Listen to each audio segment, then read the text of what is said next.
주님께서 여러분과 함께 또한 사제의 영과 함께 마르코가 전한 거룩한 복음입니다. 주님 영광 받으소서.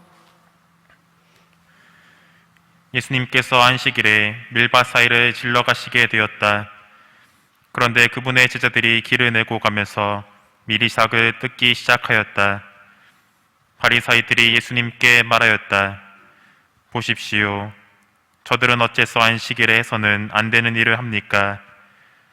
그러자 예수님께서 그들에게 말씀하셨다. 다윗과 그 일행이 먹을 것이 없어 배가 고팠을 때 다윗이 어떻게 하였는지 너희는 읽어본 적이 없느냐?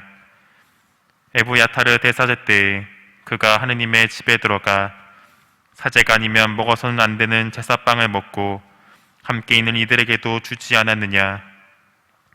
이어서 그들에게 말씀하셨다. 안식일이 사람을 위하여 생긴 것이지 사람이 안식일을 위하여 생긴 것은 아니다. 그러므로 사람의 아들은 또한 안식일의 주인이다. 주님의 말씀입니다.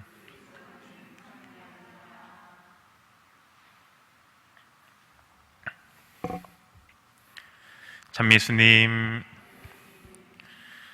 우리는 삶을 살아가면서 수많은 법규들을 지켜나갑니다. 교통신호를 지켜야 되고 세금을 내야 하고 기타 작은 법규들 또한 준수해야 합니다. 더불어 가톨릭 신자로서 교회법을 지켜야 합니다.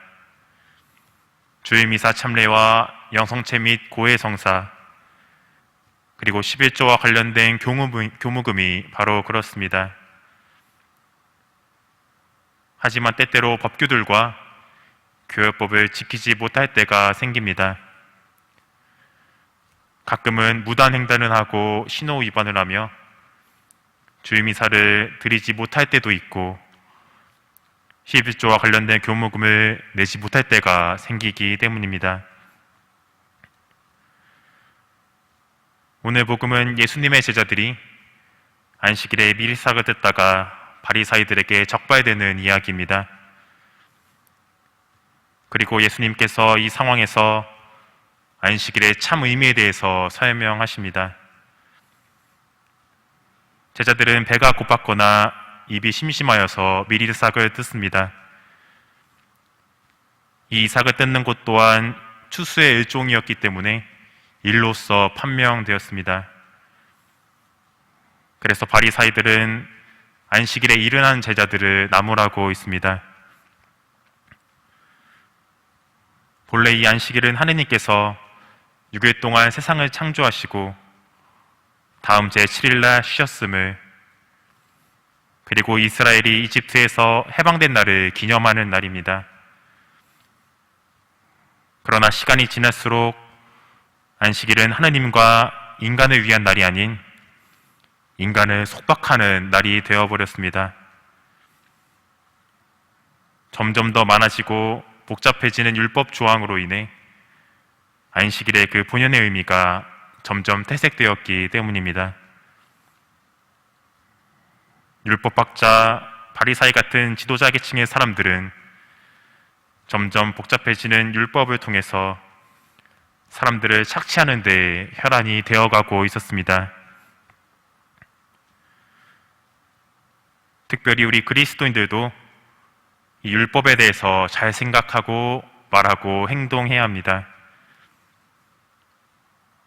오늘날 그리스도인들에게 율법은 두 가지의 모습으로서 다가올 수 있을 것 같습니다. 먼저 그리스도인으로서 최소한의 것만 지키는 것, 아니면 단순히 적혀 있는 것만 지키는 것이 아닌 그 너머의 정신을 바라보면서 지키는 것이 있습니다. 예수님께서는 두 번째 것, 곧 그 너머의 정신을 바라보면서 지키는 것을 바라고 계십니다. 그 정신은 바로 우리가 너무나도 잘 알고 있는 하느님 사랑과 이웃 사랑입니다. 다른 사람들 눈치를 보면서 지키는 것이 아닌 예수님과 함께 이 정신을 기억하며 지켜나가셨으면 좋겠습니다. 물론 한 번에 완벽하게 되지는 않을 것입니다. 이럴 때마다 좌절하기보다는 다시 예수님께서 알려주신 그 정신으로 돌아올 수 있는 은총을 청하셨으면 좋겠습니다.